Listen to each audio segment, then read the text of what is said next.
Hare Krishna, bienvenidos, soy Chitrak Das. Quiero agradecer a todos los miembros de la comunidad que se encuentran presentes en el encuentro de hoy. Principalmente vamos a abordar el estudio del capítulo 9 del Bhagavad Gita tal como es, titulado El conocimiento más confidencial. En cuanto al método que estamos utilizando, vamos a efectuar primero una síntesis de los núcleos temáticos del capítulo anterior, del número 8.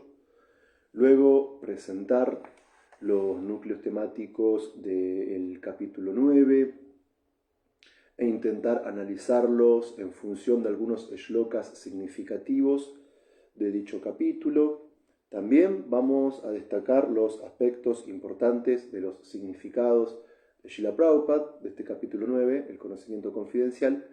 Y por último, vamos a llegar a la sección de conclusiones y reflexiones personales.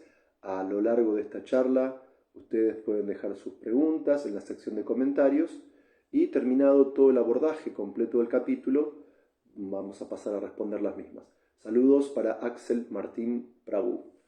Entonces, paso número 1, hablemos de los núcleos temáticos del capítulo 8. Ahí nos encontramos con las preguntas metafísicas que plantea Arjuna, qué es Brahman, etc. Y Krishna comienza a responder en forma de definiciones. Es decir, Arjuna en el capítulo 2 del Bhagavad Gita, tal como es, estando perplejo, dado los hechos que se relatan en el capítulo 1, ante la situación de que Arjuna como guerrero tenía que enfrentarse a familiares, maestros y amigos, él no quería combatir. A fin del capítulo 1, Arjuna lanza su arco, sus flechas y se sienta en la cuadriga. En el capítulo 2, Arjuna sigue acongojado, sin deseos de presentar combate. Saludos para Alfredo Rangel Moreno. Pero Arjuna tiene la lucidez en el capítulo 2 de entregarse a Krishna como discípulo.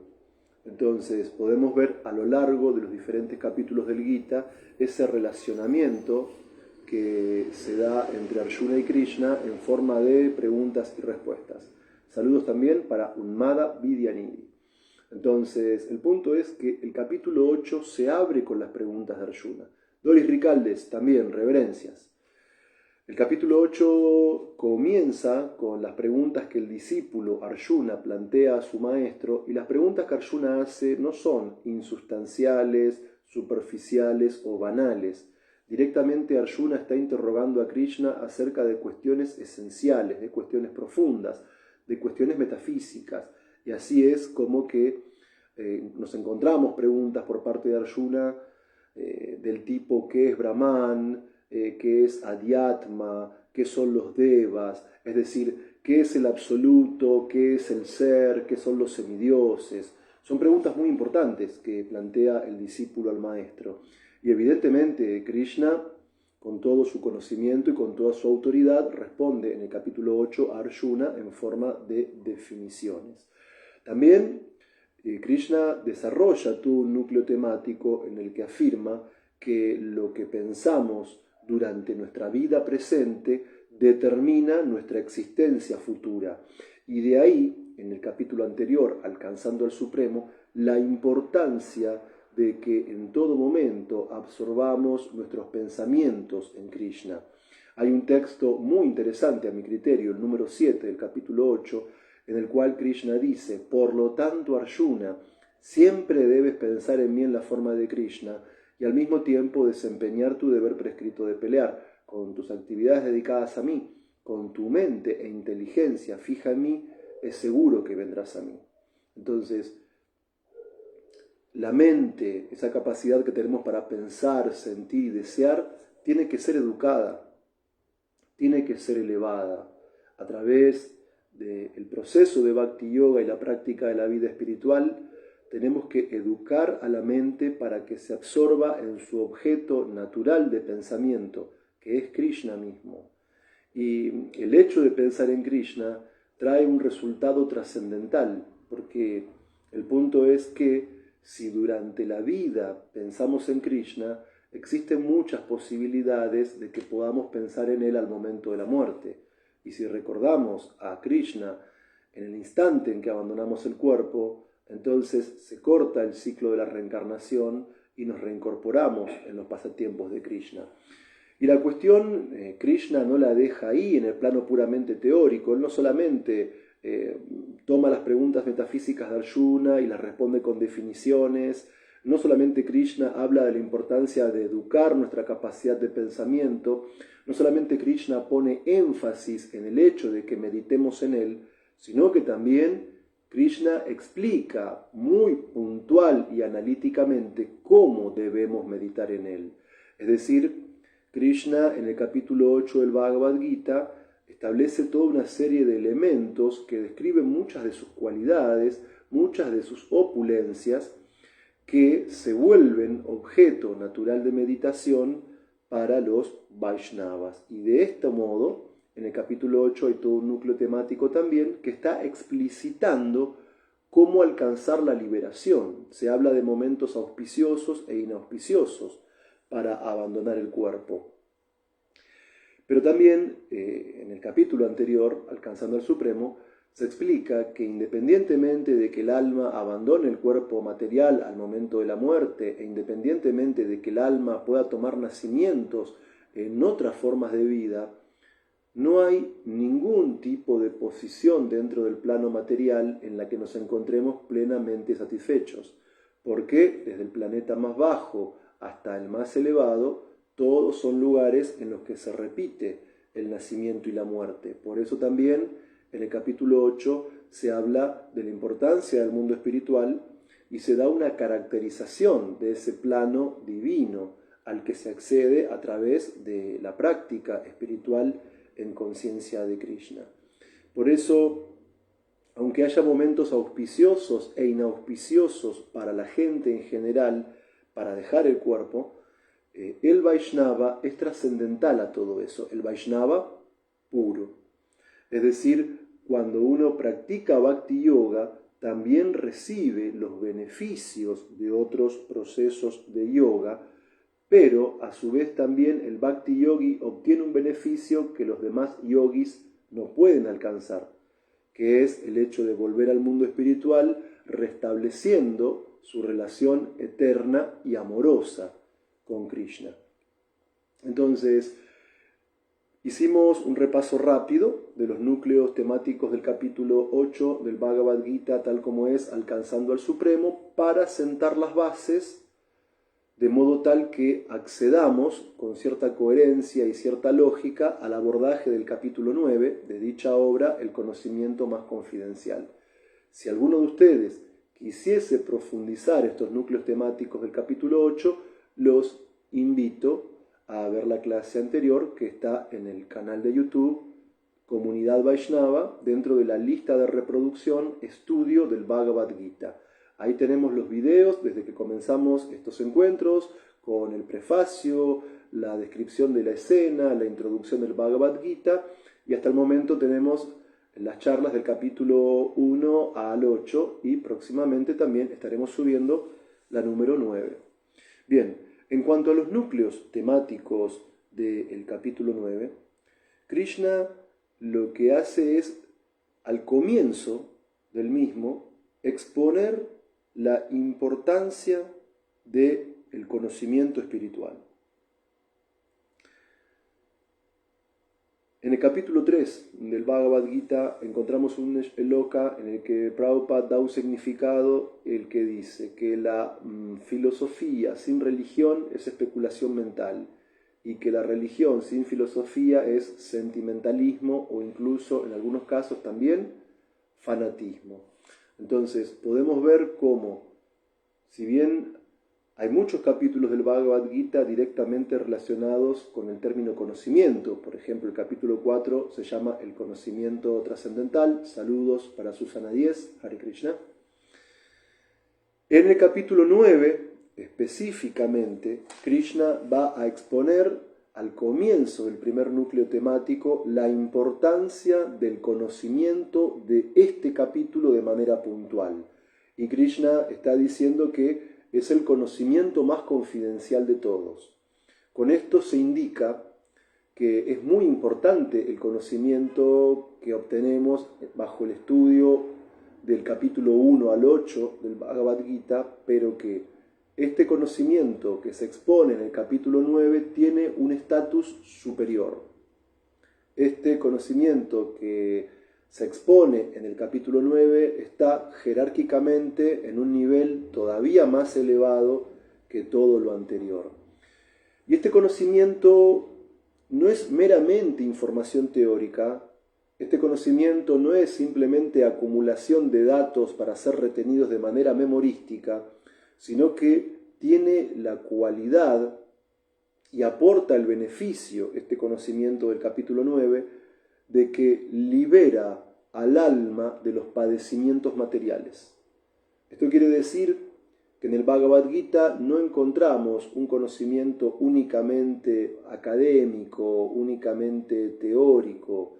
Es un conocimiento que tiene una fuerte dimensión que apunta a la praxis. Es un conocimiento que tiene una dimensión profundamente práctica, en el sentido de que tiene el poder, tiene la potencia, tiene el Shakti, tiene la capacidad de permitirnos trascender los problemas de la existencia material.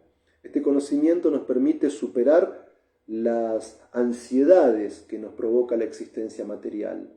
Este conocimiento nos permite centrar nuestra inteligencia en un plano superior y así liberarnos de las kleyas, de las miserias y de los sufrimientos que padece el alma condicionada en el plano de la existencia material. Pero todavía para destacar la jerarquía y la relevancia de dicho conocimiento, Krishna afirma que es el rey de toda la educación. Entonces pensemos en la antigua cultura védica, pensemos en el sistema Varnashram, pensemos en la cantidad de personas que formaban parte de esta sociedad, y sin embargo jerárquicamente los kshatriyas, la aristocracia militar, los reyes, ocupaban un lugar social y político muy importante, porque eran los encargados de proteger al resto de la sociedad. Entonces Krishna no está diciendo que este conocimiento es común, o que este conocimiento es algo regular, o que es un conocimiento más entre otros, para destacar su importancia, para que entendamos lo relevante de la jerarquía del capítulo 9 del Bhagavad Gita. Krishna dice, es el rey de toda educación. Entonces, este punto es muy importante y nos señala el alto estatus que nos brinda el conocimiento de dicho capítulo. Pero además, también es muy importante por algo fundamental. Generalmente en el plano de la filosofía occidental, los intelectuales quedan limitados a un tipo de conocimiento intelectual, a un tipo de conocimiento, en el mejor de los casos, racional, lógico, pero puramente teórico. En cambio, este conocimiento que Krishna está exponiendo en el capítulo 9 del Bhagavad Gita tal como es, él mismo afirma que nos brinda una percepción directa del ser. Entonces, este punto es muy importante. Es decir, que nos vamos a encontrar con un despertar espiritual con este capítulo. Nos vamos a encontrar con la posibilidad de profundizar en nuestro interior, pero no solamente con palabras, no solamente con conceptos, no solamente con argumentos, no solamente con lógica, sino teniendo una experiencia metafísica. Es decir, que el ser no se vuelve únicamente una palabra o una categoría filosófica a analizar. El ser es posible de ser captado. El ser es posible de ser percibido. Saludos para Vishwamitra Prabhu. Es decir, nos lleva al plano interior este conocimiento, nos lleva al plano de la realización de nuestra naturaleza más profunda, porque es el rey de toda educación y brinda una percepción directa del ser. Hay determinados conocimientos en el plano material que son estimulantes para la inteligencia. hay conocimientos en el plano material, saludos para Oscar Angulo, hay conocimientos en el plano material que nos dejan pensando, hay conocimientos en el plano material que nos permiten ver las cosas bajo otra perspectiva, pero también hay conocimientos en el mundo material que tienen la capacidad de angustiarnos, porque nos hacen ver las cosas de una manera que nunca habíamos pensado y nos abren una mirada acerca de una perspectiva de la realidad que a veces incluso puede ser sombría. De hecho, por ejemplo, hay filósofos occidentales del siglo XX y también escritores, literatos asociados, por ejemplo, con el existencialismo, que pensaban que la vida no tiene sentido o que la existencia es un absurdo. Entonces, a veces la intelectualidad lleva a paradojas a las personas que son muy difíciles de resolver, e incluso a veces una intelectualidad estéril, sin la debida base espiritual, nos deja vacíos en nuestro interior. Y a veces una intelectualidad hipercrítica nos lleva a cuestionar todo lo conocido, dejándonos en la intemperie y donde no encontramos un punto fijo de anclaje para dirigir nuestra existencia. Entonces, he conocido personas muy intelectuales en el plano material que sentían que la vida intelectual que habían llevado a cabo toda su vida y una profesión ligada a lo intelectual había sido un error, porque al final llegaban a una especie de escepticismo donde carecían de todo tipo de certezas, no encontraban ningún tipo de verdad y en ese sentido carecía su existencia de una orientación que sea satisfactoria.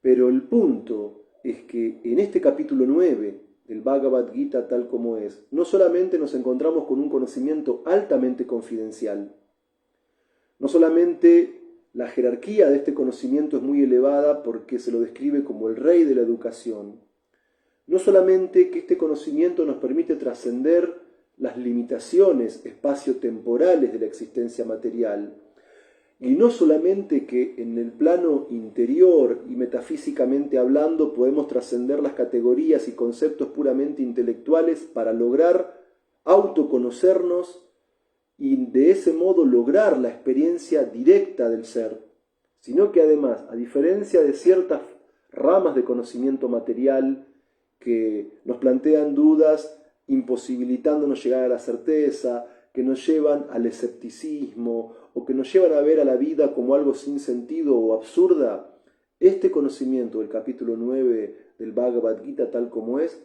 se practica con alegría. Susukam kartumavyayam. Es decir, este es un conocimiento que no es puramente libresco, no es un conocimiento puramente teórico, es un conocimiento que nos permite experimentar un tipo de felicidad superior, porque es un conocimiento que nos conecta con un plano divino. Y en ese sentido, nuestro ser se establece en un estado de alegría que es muy diferente a cualquier tipo de placer material. Este conocimiento no es árido, no es seco, no es puramente especulativo, nos conecta con lo mejor de nosotros, nos conecta con lo que somos en realidad, nos pone en contacto con nuestra propia esencia y ahí nos situamos en un plano de serenidad y de alegría completamente espiritual. También, en cuanto a los núcleos temáticos de este capítulo 9, nos encontramos con una descripción pormenorizada de las cualidades de Krishna mismo. Este punto es muy importante. Entonces, por ejemplo, en el texto 4 se afirma: yo, Krishna, en mi forma no manifestada me encuentro omnipresente en todo este universo. Todos los seres están en mí, pero yo no estoy en ellos. Y sin embargo, texto 5, todo lo creado descansa en mí, He ahí mi opulencia mística, aunque yo soy el que mantiene a todas las entidades vivientes y aunque estoy en todas partes, yo no soy parte de esta manifestación cósmica, pues mi ser es la fuente en sí de la creación. Y el texto 6, sabed que así como el poderoso viento que sopla por doquier siempre descansa en el cielo, asimismo todos los seres creados descansan en mí. Saludos para Federico Andrés Poggi. En el texto 7, oh hijo de Kunti, al final del milenio, todas las manifestaciones materiales entran en mi naturaleza, y al comienzo de otro milenio, mediante mi potencia, yo las creo de nuevo. Texto 8, todo el orden cósmico está supeditado a mí, dice Krishna. Por mi voluntad se manifiesta automáticamente una y otra vez, y por mi voluntad al final es aniquilado. Y nos encontramos también con toda una serie de shlokas más, donde hay una descripción analítica de ciertas cualidades del Brahman Supremo, de la suprema personalidad de Dios, de Krishna mismo. También en este capítulo nos encontramos un núcleo temático en el que se establece la diferencia entre los no devotos, los impersonalistas y los Vaishnavas, en cuanto a una serie de variables que expone Krishna, que es cuál es la mentalidad, las características y las actividades de cada uno de ellos. En el texto 3, Krishna dice, aquellos que no son fieles en este servicio devocional no pueden alcanzarme, oh conquistador de los enemigos, por lo tanto ellos regresan al sendero del nacimiento y la muerte en este mundo material. Texto 11, los necios se burlan de mí cuando desciendo con forma humana. Ellos no conocen mi naturaleza trascendental como el Señor Supremo, todo lo que existe. Texto 12. Aquellos que están confundidos de este modo son atraídos por opiniones ateas y demoníacas.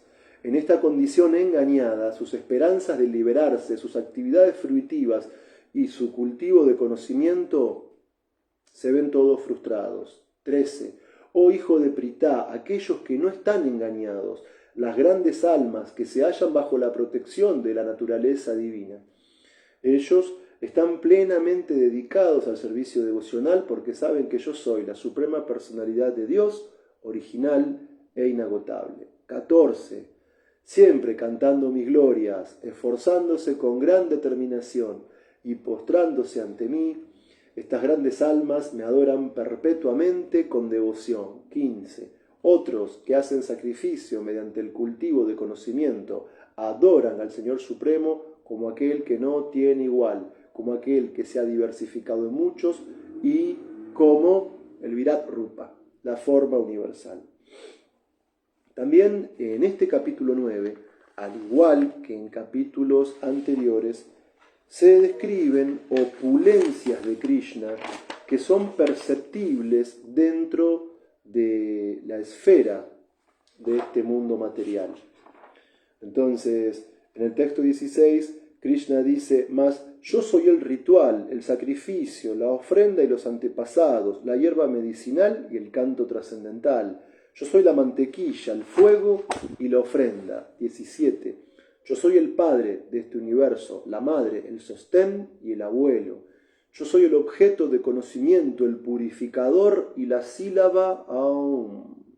Yo también soy los Vedas, Rig, Sama y Yajur. 18. Soy la meta, el sustentador, el amo, el testigo, la morada, el refugio y el amigo más querido. Yo soy la creación y la aniquilación, la base de todo y el lugar de descanso y simiente eterna. 20. Oh Arjuna, yo doy calor y retengo o envío la lluvia. Yo soy la inmortalidad y también soy la personificación de la muerte. Tanto el espíritu como la materia están en mí. Dentro de los núcleos temáticos de este capítulo 9, también encontramos características de los karmis, de los Vaishnavas, y la importancia de hacer todo con devoción. Entonces, respecto de las características de los karmis, texto 19, aquellos que estudian los Vedas y beben jugo soma buscando los planetas celestiales me adoran indirectamente al purificarse de las reacciones pecaminosas Ellos nacen en el piadoso y celestial planeta de Indra, donde disfrutan deleites divinos. 21. Después de que han disfrutado así de un inmenso placer celestial de los sentidos y los resultados de sus actividades piadosas se agotan, ellos, los karmis, regresan de nuevo a este planeta mortal. Así pues, aquellos que buscan disfrute de los sentidos, adhiriéndose para ello a los principios de los 3 Vedas, consiguen únicamente el reiterado ciclo del nacimiento y la muerte. Saludos también para Georgie López. 23. Aquellos que son devotos de otros dioses y que los adoran con fe, en realidad me adoran únicamente a mí, oh hijo de Kunti, pero lo hacen de un modo equivocado. 24. Yo soy el único disfrutador y el amo de todos los sacrificios. Por consiguiente, aquellos que no me conocen, que no conocen mi verdadera naturaleza trascendental, caen. 25. Aquellos que adoran a los semidioses nacerán entre los semidioses. Aquellos que adoran a los antepasados irán a los antepasados. Y aquellos que adoran a los fantasmas y espíritus nacerán entre esos seres. Y aquellos que me adoran a mí vivirán conmigo. En cuanto a las características de los devotos, de los Vaishnavas, nos encontramos con un núcleo temático que comienza en el Shloka 22 y continúa en el 29, 30, 31, 32, 33, donde se afirma: pero aquellos que siempre me adoran con una devoción exclusiva, meditando en mi forma trascendental, yo les llevo lo que les falta y le preservo lo que tienen. 29. Yo no envidio a nadie, ni soy parcial con nadie. Yo tengo la misma disposición para con todos, pero todo el que me presta servicio con devoción es un amigo y está en mí. Y yo también soy un amigo para él. 30. Incluso si alguien comete las actividades más abominables de todas y está dedicado al servicio devocional, se debe considerar que es un santo, porque está debidamente situado en su determinación. 31. Prontamente él se vuelve virtuoso y consigue una paz perdurable. Oh hijo de Kunti, declara osadamente que mi devoto nunca perece. 32. Oh hijo de Pritá, aquellos que se refugian en mí, aunque sean de baja estirpe, pueden dirigirse hacia el destino supremo. Y 33. ¿Cuánto más cierto no es esto en el caso de los virtuosos brahmanas, de los devotos y también de los reyes santos? Así que habiendo venido a este temporal y desolador mundo, dedícate a mi servicio amoroso. Bien, entonces también encontramos un núcleo temático final dentro de este capítulo, donde se afirma que todas las actividades humanas deben ejecutarse con devoción por Krishna, ocupando la mente en él, y que eso nos va a liberar. Texto 26. Si alguien me ofrece con amor y devoción una hoja, una flor, una fruta o agua, yo la aceptaré. 27. Todo lo que hagas, todo lo que comas, todo lo que ofrezcas o regales, y todas las austeridades que realices, hazlo, oh hijo de Kunti, como una ofrenda a mí, a Krishna. De ese modo te liberarás del cautiverio del trabajo y sus resultados auspiciosos y desfavorables. Con la mente fija en mí y siguiendo ese principio de renunciación, te liberarás y vendrás a mí.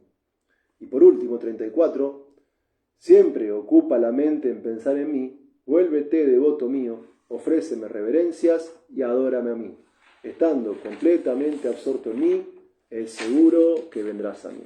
Muy bien, entonces recordamos sintéticamente los núcleos temáticos del capítulo 8, Alcanzando al Supremo. Luego expusimos analíticamente los núcleos temáticos del capítulo 9, el conocimiento más confidencial. Y ahora, por llegado al análisis de los significados, voy a ofrecer una serie de datos que pueden ser útiles si tienen que preparar clases, si tienen que rendir exámenes, escribir monografías, tesis o algo similar. En los significados del capítulo 9, a mi criterio, encontré los siguientes puntos fundamentales por parte de Srila Prabhupada. Importancia de los 9 procesos del Bhakti Yoga, oír, cantar, recordar, etc. Resumen del Bhagavad Gita e importancia del capítulo 9. Crítica a los comentaristas del Gita que no son conscientes de Krishna. Importancia del conocimiento confidencial, diferencia entre cuerpo y alma, diferencia con el conocimiento externo. Importancia de practicar Bhakti Yoga en la asociación de devotos puros y la felicidad que produce el Bhakti a través del relato de la historia de Narada. Definición, clasificación y desarrollo e importancia de la fe en la práctica del Bhakti. Dios no puede ser captado con los sentidos materiales. Dios está en todas partes, pero mantiene su existencia personal. Krishna no está directamente involucrado en la manutención y sustento del mundo material, pero aún así todo depende de él. Proceso por el cual se manifiesta el mundo material y las especies. Krishna no es un hombre común, es trascendental, su nacimiento no es material. Descripción de la mentalidad atea y ofensiva. Descripción del Mahatma. Krishna es de los componentes del sacrificio ritual. La entidad viviente Shiva y su relación con Krishna como parte integral. Krishna es la meta última de todo y del conocimiento védico. Importancia de elevarnos al mundo espiritual. Diferencia entre el adorador de semidioses y el devoto de Dios. Importancia de ingerir alimento ofrecido a Krishna. Las funciones de los sentidos de Krishna son intercambiables. Método para ser consciente de Krishna en la vida cotidiana. Motivos por los cuales Krishna, aun siendo imparcial, cuida especial y puntualmente a sus devotos de manera personal. Los seres humanos podemos ejecutar dos tipos de actividades, las condicionadas y las constitucionales. Aunque ocasionalmente un devoto cometa un acto abominable, ello no lo incapacita en su práctica espiritual. El Bhakti está abierto a todos sin distinción de casta o posición social. Bien, entonces, habiendo abordado los núcleos temáticos del capítulo 8 de manera sintética, habiendo abordado los núcleos temáticos del capítulo 9 de manera analítica, saludos para Cristina Cultiva, habiendo repasado lo que a mi criterio son los puntos principales de los significados de este capítulo dados por Srila Prabhupada, ahora es el momento de finalizar este encuentro a partir de las reflexiones personales y conclusiones. En cuanto a los aspectos de conocimiento en el Bhagavad Gita, el conocimiento del Gita no se alcanza cuando uno envidia a Krishna. O sea, el envidiar a Krishna implica, entre otras cosas, desear ocupar la posición del Ser Supremo. Entonces, para poder acceder al conocimiento confidencial del Bhagavad Gita, es necesario que uno se vuelva devoto y amigo de Krishna. Y evidentemente, como en este capítulo Krishna afirma, uno se vuelve su amigo cuando le presta servicio devocional. Entonces, para alcanzar el conocimiento del Bhagavad Gita, hay que tener una actitud favorable hacia Krishna. Es decir, este conocimiento no es teórico, este conocimiento no es simple acumulación memorística de datos, es el medio, el conocimiento del capítulo 9 del Bhagavad Gita, para lograr la experiencia directa del ser. Esto nos libra del ciclo del nacimiento y la muerte, y también, como habíamos explicado previamente, se practica con alegría. En cuanto a las cualidades de Krishna, podemos decir que Él es el origen de todo, que es omnipresente, que es el controlador supremo, que los mundos materiales emanan de Él y se manifiestan de manera cíclica, y aunque todo procede de Krishna, Él siempre se mantiene en su estado trascendental. No hace falta que imaginemos cómo es Krishna, no hace falta que nos planteemos hipótesis acerca de Krishna, porque Él mismo se autodescribe en este capítulo 9 del Bhagavad Gita y por lo tanto nos da un conocimiento perfecto de sí mismo. Entonces, en cuanto a los no devotos, a ellos no les interesa el servicio devocional. Los no devotos se sienten atraídos por opiniones ateas. Ellos, si se encuentran con un texto sagrado, si se encuentran con un Vaishnava, evidentemente dudan, desconfían, y para ellos esa autoridad, tal vez un científico material, un filósofo material, o incluso hoy en día peor, porque en cierto momento de nuestra cultura occidental había grandes referentes para la gente común, que eran los filósofos, los científicos, los grandes artistas, incluso los santos. Pero hoy para la masa de gente común, los referentes son personas súper degradadas. Son personas que ni materialmente están a la altura de los científicos, de los filósofos o de grandes artistas. La gente común está absorta en comentarios o en actitudes o en publicaciones de influencers, de personas que venden puramente una imagen externa o un estilo de vida al que se quiere aspirar, pero que muchas veces carecen de cualquier profundidad de tipo intelectual. Entonces, a la persona no devota le va a resultar más atractivo lo material, lo superficial, lo temporal, como la mentalidad de la mosca. La mosca suele posarse sobre lugares impuros, sucios.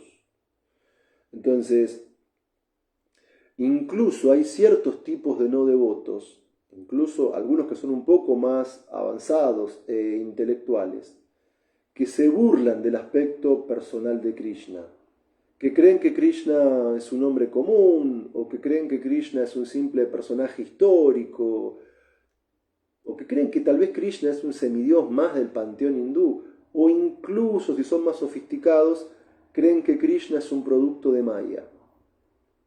Y en ese sentido están careciendo de una comprensión de la naturaleza trascendental del propio Krishna, como se describe en el capítulo número 4. Krishna dice: aquel que conoce la naturaleza trascendental, completamente espiritual, de mi nacimiento y actividades, se libra de este mundo material. Pero cuando uno desarrolla un tipo de mentalidad que no está basada en Guru, Sadhu y Shastra, entonces es muy lógico que adopte cualquier tipo de especulación estéril y completamente desviada. Y el resultado de esa mentalidad material, carente de actitud de bhakti, es que ese tipo de personas están y seguirán estando atrapadas dentro del ciclo del nacimiento y la muerte. En cuanto a los impersonalistas, ellos adoran al Señor como lo omnipresente, conciben incluso también los impersonalistas al absoluto como el Virat Rupa, al menos como una forma temporal de meditación. Y en este sentido también hay algunos, explica Srila Prabhupada, que consideran a Dios como aquel que se divide en muchos. Y ellos practican un sacrificio que es, técnicamente hablando, el cultivo de conocimiento. Porque en realidad hay muchos tipos de mayavadis, de impersonalistas y otro tipo de no Vaishnavas. Entonces, en cuanto a los Vaishnavas, en cuanto a lo que Krishna describe como Mahatma o grandes almas, una de sus cualidades es que están más allá de Maya. Al menos ellos, que son los Vaishnavas puros. Es decir, no están engañados, están libres de la energía ilusoria. ¿Por qué? Porque sus actividades espirituales hacen que estén conectados con una energía superior. Los devotos puros están en contacto con la naturaleza divina. Y esa naturaleza divina los protege de toda concepción de la existencia material. Y esos Mahatmas, esos Vaishnavas, entienden que Krishna es el origen de todo.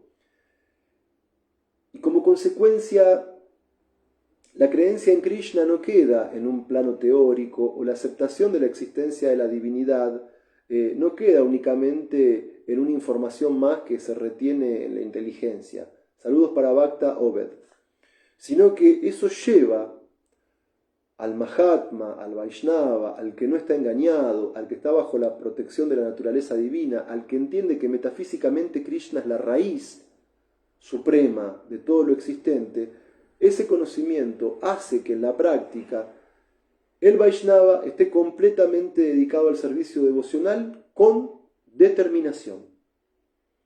Es decir, que el Vaishnava avanzado no es que un día practica los procesos de oír, cantar y recordar y 2 meses no, o que en un momento quiere ser un devoto puro y al otro día quiere ser, no sé, un gran académico o un gran yogi místico o un karmi que se eleve al planeta de Indra para disfrutar del resultado de las actividades piadosas de tipo karma kanda. No, el Vaishnava puro es determinado. El Vaishnava puro, bajo todas las circunstancias, se ocupa en los procesos del bhakti. Porque su relación con Krishna constantemente es revivida por el conocimiento y la devoción. ¿Y de qué manera se manifiesta esta devoción? Explica el Bhagavad Gita capítulo 9, cantando el Maha Mantra Hare Krishna y postrándose con devoción ante el Señor. Entonces, en cuanto a las manifestaciones de Krishna, Él es los Vedas, el sacrificio, la parafernalia del sacrificio y los mantras que se recitan en el yagya. Él es el padre, la madre, el abuelo, el amigo, el ser más querido. Cuando despertamos nuestra relación con Krishna, entonces ese tipo de relación puede ser reverencial. En el plano liberado uno puede entender Krishna es el Supremo, yo soy parte de Krishna, me dedico a su servicio devocional. Pero en el plano de liberación todavía más avanzado, el alma en su estado de perfección olvida por la acción de Yoga Maya que Krishna es el Brahman Supremo. Y en ese plano, específicamente en Goloka Vrindavan, Madre Yasoda ve a Krishna simplemente como a su hijo, y lo mima, lo cuida, lo baña, lo alimenta, incluso si es necesario lo reprende, que es un amor puro de madre. Y en Vrindavan todos los gopas que tienen una edad similar a la de Krishna, tal vez algunos más grandes, tal vez algunos más chicos, otros de la misma edad, ellos piensan, acá todos son mis amigos, pero Krishna es mi mejor amigo. O sea, los gopas no están cuando ven a Krishna pronunciando mantras, Aum Namo Bhagavate Vasudevaya. O sea, los gopas hablan con Krishna, juegan con Krishna, corren con Krishna, comen con Krishna, hacen travesuras con Krishna. Es más, hay un pasatiempo en el Krishna Book que cuenta que cuando Krishna es chiquito y va con sus amigos y con sus terneros por ahí a los pastizales, hay un lugar que hay como una especie de pozo vacío. Supongo que debe ser algo así como un aljibe o algo similar, es un pozo. Entonces Krishna y sus amigos cuando son chiquitos se acercan al pozo y gritan. Y cuando el pozo devuelve el eco de sus voces, ellos empiezan a decir malas palabras y salen corriendo. Entonces, observemos cómo, saludos también para Gustavo Prabhu, Gus Sankirtan. Entonces, observemos cómo, si bien hay almas liberadas que tienen una relación reverencial con Krishna, por ejemplo, Pradyumna. Si no recuerdo mal, Pradyumna es uno de los hijos de Krishna en Dwarka. Pradyumna jamás ve la cara de Krishna. Es tan reverencial el amor que Pradyumna tiene por Krishna que lo que mira son sus pies de loto. Sumamente humilde es Pradyumna como hijo ante su padre Krishna. Ni siquiera observa el rostro sonriente de Krishna, porque hay mucha relación de reverencialidad de amor por Krishna. Pero los gopas lo abrazan, se le suben a caballito, le hacen bromas, porque es un amor de tipo espontáneo. Y por eso es que decíamos que Krishna es el padre, la madre, el abuelo y el amigo más querido. Incluso estos días escuchaba una clase de su santidad Bhaktisundar Goswami, donde dice que Krishna disfruta de los reproches amorosos de las gopis. Imagínense, almas liberadas que se relacionan con Krishna de un modo tan espontáneo que a aquel que nosotros yástricamente entendemos que es la suprema personalidad de Dios, el Brahman supremo y el origen de los mundos materiales y espirituales, las gopis mismas tienen un amor pero exclusivamente puro y espontáneo que le pueden hacer reproches de novias al Supremo Señor Krishna. Realmente, en lo personal, tras haber leído sobre diferentes filosofías, tras haber leído sobre diferentes religiones, al menos desde mi perspectiva personal, si hay alguna divinidad que adorar, para mí esa divinidad tiene que ser Krishna. Porque tiene todas las cualidades que para mí son perfectas. Porque Krishna tiene todas las cualidades que para mí son supremamente atractivas.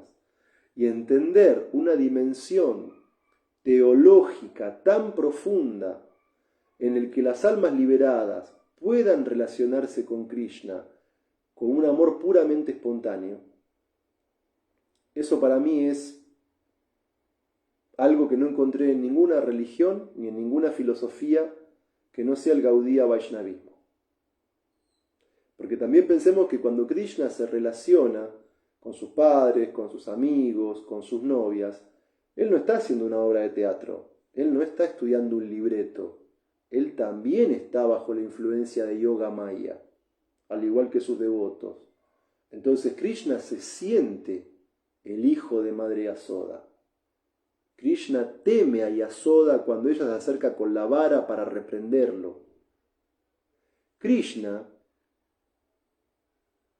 se siente el amigo de los gopas. Si leemos el libro de Krishna, cuando el demonio serpiente, creo que era Agasura, que abrió sus fauces y que la parte de abajo de la boca de Agasura tocaba la tierra y la parte de arriba llegaba hasta las nubes, y Agasura va a Vrindavan a matar a Krishna y también a Balaram, cuando Agasura se traga a los niños y a los terneros, Krishna se desespera, porque ese demonio se había tragado a sus amigos. Krishna está también influido por Yoga Maya en Goloka Vrindavan. Krishna no es distante, frío, impersonal, formal en Vrindavan. Y Krishna realmente está lleno de amor por Srimati Radharani. Y cuando uno ve a Radha y cuando uno ve a Krishna, son bellísimos. Pero cuando Radha y Krishna están juntos, son todavía más bellos. Se realza la belleza natural en ambos, porque ahí hay amor. Un amor que es completamente espiritual. Y es tan elevado el amor de Srimati Radharani que ni Krishna puede entenderlo. Y que Krishna tiene que venir a este mundo como Chaitanya Mahaprabhu, en la piel y en los sentimientos de Radharani, para poder él mismo experimentar directamente el amor de Radha por él y experimentar los sentimientos de separación que Radha y las gopis experimentan por el propio Krishna. Entonces, ninguna religión que haya estudiado, ninguna filosofía que haya estudiado por fuera del Gaudiya Vaishnavismo nos permite acceder a un plano de relación tan íntima con la divinidad suprema. Y ese punto es muy importante. Saludos también para Manibanda Prabhu. Entonces, muchas veces en ISKCON se utiliza un término que, con todo respeto a mi criterio, está mal utilizado. A la gente materialista se le dice los karmis. Pero técnicamente la gente materialista occidental no son karmis, son bikarmis. Porque el karmi es una persona espiritualmente avanzada. Obviamente, el Upadeshamrita, el néctar de la instrucción, explica que los impersonalistas son más elevados que los karmis, y que los devotos son más elevados que los impersonalistas, que las gopis son más elevadas que los Vaishnavas, y que Srimati Radharani es más elevada que todos los demás. Ahora bien, aún así, el karmi y el bikarmi son personas que quieren disfrutar del mundo material, que quieren disfrutar de los sentidos, pero el bikarmi no es regulado. El bikarmi busca disfrutar materialmente del plano material. Entonces, el karmi, aunque quiere disfrutar del mundo material, es sukritina, es piadoso. ¿Por qué? Porque sigue los mandatos de los Vedas, porque sigue los sacrificios practicados por los Vedas, porque da caridad y todo lo demás. Entonces, A veces en ISKCON, en ese lenguaje interno de la jerga, se habla de los no devotos como los karmis, pero los karmis son védicos. Los karmis aceptan la autoridad de los Vedas. Los karmis se elevan a planetas celestiales. El Vikarmi es distinto. El Vikarmi es distinto al karmi, aunque en algún punto se parezcan, pero son distintos. Entonces, los karmis védicos aceptan la importancia fundamental en la vida humana del conocimiento védico. Ellos en la antigüedad bebían la bebida somarrasa, adoraban a los semidioses, pero aún así quedaban atrapados piadosamente dentro del ciclo del nacimiento y la muerte, lo que Srila Prabhupada llama el derrotero védico. A través de la práctica de sacrificio, el karmi acumula actividad piadosa, va a los planetas celestiales, disfruta, pero cuando se acaba ese karma piadoso, desciende a planetas como la Tierra o planetas similares a la Tierra para nuevamente practicar actividad fruitiva. Y así queda atrapado vida tras vida, nacimiento tras nacimiento. Entonces, acá también tenemos que entender un punto muy importante. Hay gente de mentalidad no muy filosófica, hay gente que es muy sentimental, hay gente que tiene una mentalidad tipo New Age, que piensan que todos los procesos espirituales son lo mismo, que hagas lo que hagas el resultado va a ser el mismo. Bueno, cuando hay conocimiento espiritual sabemos que eso no es así. Y en este capítulo 9, Krishna está dando el conocimiento más confidencial de todos. Y él dice que el karmi que adora semidioses, cuando muere va con semidioses. Que el que adora a los antepasados, va con los antepasados. Que los que adoran fantasmas y espíritus, van con esos seres. Pero el que exclusivamente adora a Krishna, se libera y vuelve al Supremo. Entonces, los Vaishnavas, por el conocimiento que tenemos de las Shastras, por las enseñanzas de la sucesión discipular, somos muy respetuosos con los practicantes de otros procesos de vida espiritual. Pero que seamos respetuosos no quiere decir que sea todo uno. Que seamos respetuosos no quiere decir que seamos sentimentales. Que seamos respetuosos no quiere decir que eso nos exime de tener una mirada analítica y filosófica sobre los diferentes procesos de adoración. Porque el que hace rituales védicos y da caridad y está en el plano de la actividad piadosa, esa persona no va con Krishna, esa persona va con los semidioses. Y el que practica esos cultos de ofrenda pinda y que intenta ofrecer agua y alimento para los antepasados, esa persona va con los antepasados. Esas personas que tienen esos procesos religiosos oscuros, violentos, intoxicados, en los que adoran fantasmas y espíritus con todo tipo de sustancias degradadas, como alcohol, carne y esas cosas. Esa gente luego nace entre fantasmas y espíritus. Saludos para Freddy Acosta Prabhu. Pero solamente el que es un devoto puro, el que entiende que Krishna es la meta suprema de la vida, que está protegido por la naturaleza divina y que se ocupa con determinación en el servicio devocional, solo esa clase de persona va con Krishna. No el que adora semidioses, no el que adora antepasados, no el que adora a fantasmas y espíritus. Entonces, centrándonos en los Bhakti Yogis, ellos practican un servicio devocional con la mente absorta en Krishna y con devoción. Entonces, a veces en la cultura material actual nos enseñan la importancia de la cantidad, de la acumulación, de lo externo. Pero en el plano espiritual es muy importante la calidad, porque Krishna dice, en términos sencillos, que si alguien le ofrece con devoción una flor, una fruta o un poco de agua, él la va a aceptar. Krishna no está diciendo que tienen que haber, que él únicamente acepta ofrendas súper técnicas o súper exclusivas o súper opulentas. Sí, si uno tiene toda esa opulencia, tiene que ofrecérsela a Krishna.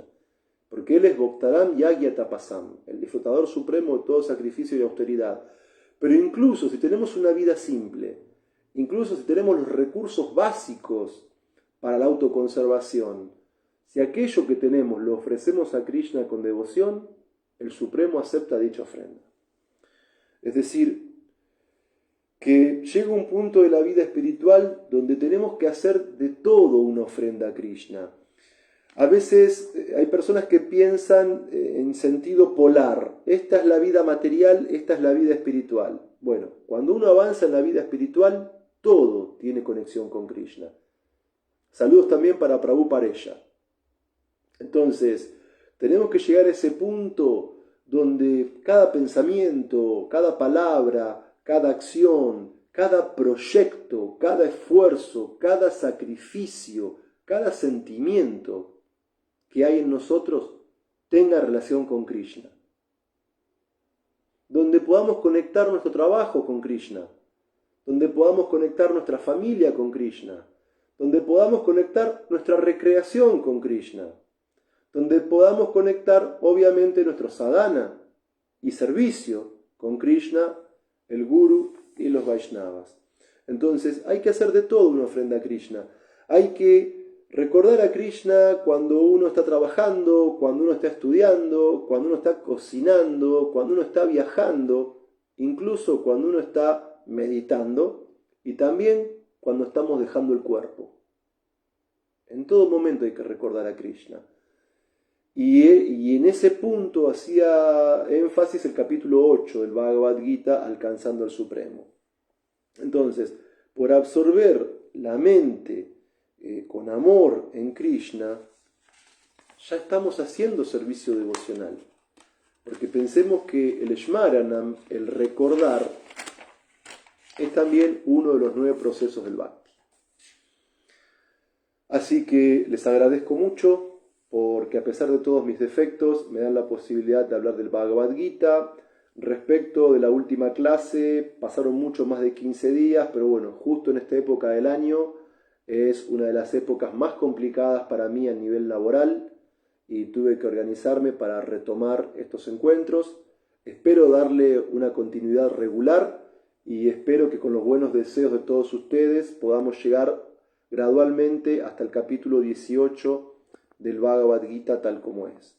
Bueno, vamos a chequear si hay preguntas o comentarios. Acá Doris dice que este conocimiento nos conecta con el maestro espiritual y por su intermedio a Dios, a Krishna. Eso decía Doris.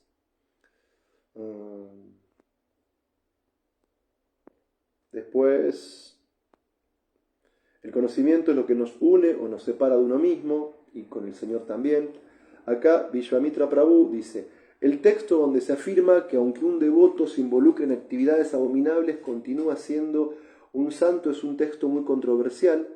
¿Podrías dar tu visión acerca de a qué se refiere Krishna con las actividades más abominables y por qué un devoto puede cometerlas y seguir siendo un santo? Bueno, a ver, yo creo que esta pregunta, Vishvamitra Prabhu, debería ser para un devoto verdaderamente avanzado, para un devoto puro, no para mí, pero aún así voy a intentar responder hasta donde llega mi entendimiento. Por un lado, ese texto va directamente dirigido a Arjuna, por un lado, porque en el capítulo 1 del Bhagavad Gita, Arjuna veía como algo abominable combatir contra familiares, maestros y amigos. Entonces, por un lado, para mí, Krishna está dirigiendo esto directamente a Arjuna, que como Kshatriya tiene que combatir. Entonces, este texto podría decir que, bueno, Arjuna, oh hijo de Prita, oh hijo de Pandu, sos un guerrero, tu deber prescrito es combatir. Para vos, bajo tu pensamiento relativo, esto puede parecer una actividad muy abominable, porque implica dar muerte a seres queridos, pero como esta guerra tiene una finalidad mucho más elevada, y como tu actividad puede ser ofrecida a mí en servicio, entonces quédate tranquilo que aunque para vos esto parezca abominable, en definitiva no vas a estar cometiendo ninguna actividad pecaminosa. Entonces creo que este shloka en particular puede ser un aliento que le da a Krishna a Arjuna para que Arjuna pueda superar sus obstáculos de conciencia para cumplir con su deber. De hecho, cuando leemos el Srimad Bhagavatam, vemos que aunque los Pándavas ganan la batalla de Kurukshetra y aunque Yudhishthir Maharaj accede al trono de la dinastía Kuru, si leemos entre líneas y no tan entre líneas el primer canto del Bhagavatam, Yudhishthir no quedó nada bien después de la guerra. Yudhishthir sentía una culpabilidad enorme por toda la gente que murió en el campo de batalla de Kurukshetra para que él pueda llegar al trono. Es más, para contrarrestar lo que él pensaba que podían ser actividades pecaminosas, Yudhishthir mandó a hacer sacrificios en los cuales sus hermanos fueron hacia un lugar donde un kshatriya anterior había dejado mucha opulencia en forma de oro, y así reunieron los enseres para la ejecución de varios sacrificios, donde Krishna ayudó a seleccionar brahmanas capacitados y todo eso. Entonces, la verdad es que Arjuna pensaba en el capítulo 1 del Bhagavad Gita que combatir contra familiares, amigos y maestros era abominable, y Yudhishthir, después de la guerra, psicológicamente no estaba nada bien. O sea, leamos detenidamente el Bhagavatam, sobre todo si hacemos múltiples capas de lectura y, por ejemplo, hacemos un primer tipo de lectura centrada únicamente en una traducción tras otra, vemos que Yudhishthir queda muy angustiado después de la guerra. Para él fue algo abominable esa guerra. Entonces, eso también es un tema importante, ¿sí?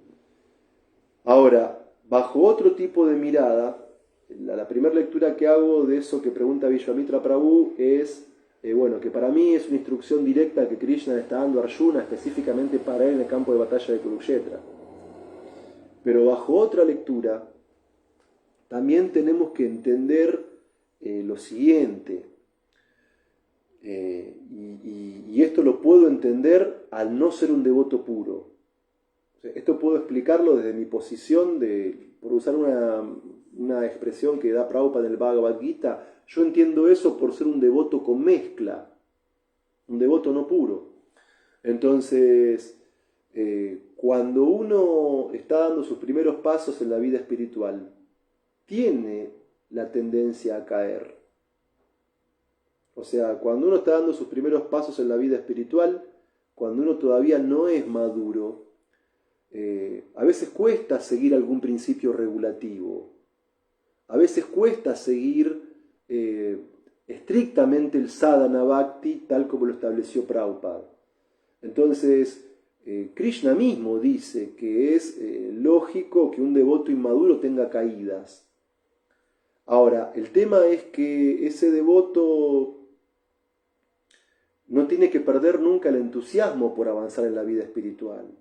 O sea, si nosotros como devotos, en mi caso no puro, me conformo con mis anartas, me conformo con mis caídas y quiero justificarlo trucando los pasajes de las Shastras o artificialmente cambiando la filosofía para justificar mis caídas o mis anartas, entonces eso es directamente ser un engañador, eso es ser una persona de muy baja calaña y básicamente alguien con el que la asociación no es muy recomendable.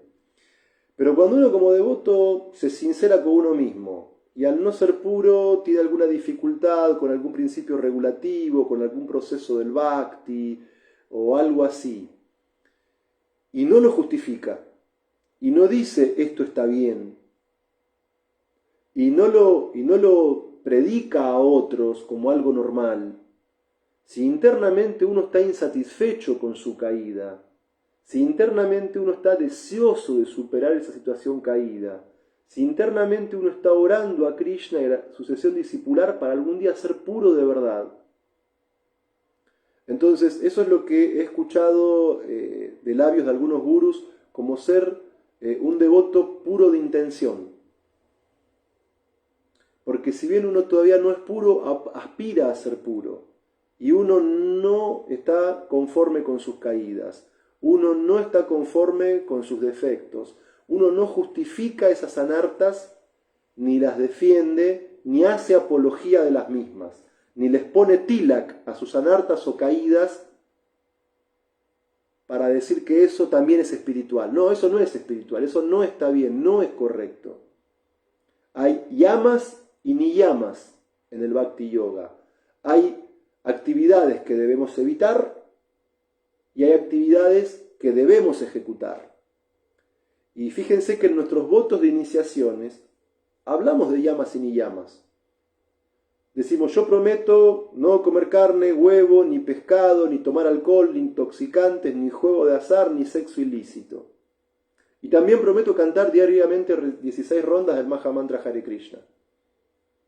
Y a veces mi maestro espiritual agrega en la iniciación, y leer todos los días los libros de Srila Prabhupada.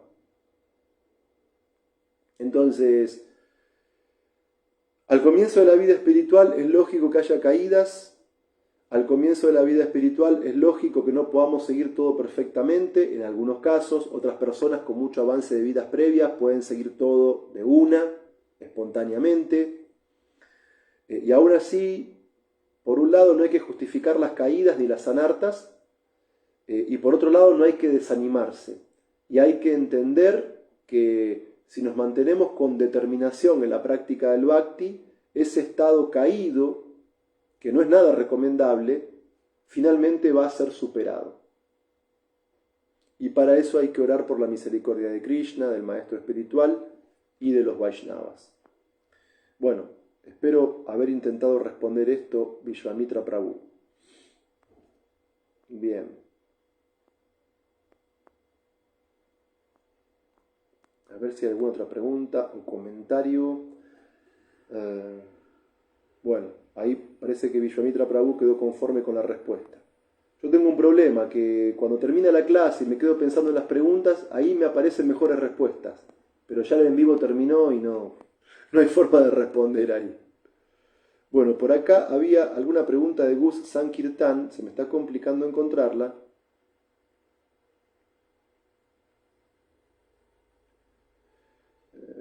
¿Qué diferencia hay entre akarma y karma yoga? Bueno, entonces, el karma yoga es utilizar nuestras tendencias, incluso nuestras tendencias condicionadas, y nuestra capacidad de trabajo al servicio de Krishna. Entonces, muchas veces Srila Prabhupada, en los capítulos 3 y en los capítulos 5 del Bhagavad Gita, establece una sinonimia entre karma yoga y bhakti yoga. A veces Prabhupada dice karma yoga, buddhi yoga, bhakti yoga, como si fueran similares o al menos como si fueran complementarios. Entonces, el tema es que el karma yoga, cuando nosotros ofrecemos todo lo que hacemos a Krishna, al igual que en el bhakti yoga, cuando la mente está absorta en Krishna, la inteligencia absorta en Krishna y las actividades dedicadas a Krishna, tanto en el plano del karma yoga como en el del bhakti yoga, hasta donde yo entiendo, el resultado es akarma. O sea que no estamos ejecutando ni actividades impías materiales que nos atan a sufrir, ni tampoco estamos ejecutando actividades piadosas materiales que nos atan a disfrutar materialmente, sino que la práctica del karma yoga y del bhakti yoga es akarma porque nos purifica tanto del karma piadoso como del karma impío y nos capacita gradualmente para alcanzar la liberación y la salida del ciclo del nacimiento y la muerte. Eso es lo que entiendo, Prabhu Gustavo. Bueno, no observo ninguna pregunta más, ni ningún otro comentario. Queridos Vaishnavas, gracias por darme la oportunidad de leer el Bhagavad Gita, gracias por darme la oportunidad de estudiar el Bhagavad Gita, gracias por darme la oportunidad de hablar del Bhagavad Gita, gracias siempre por su presencia, por su apoyo, por su aliento, por sus comentarios, y espero en breve estar nuevamente en contacto con ustedes y hablar acerca del capítulo número 10, y así poder llegar gradualmente hasta el capítulo 18. Todas las glorias a Srila Prabhupada, todas las glorias a los devotos reunidos. Tat Sat. Hare Krishna.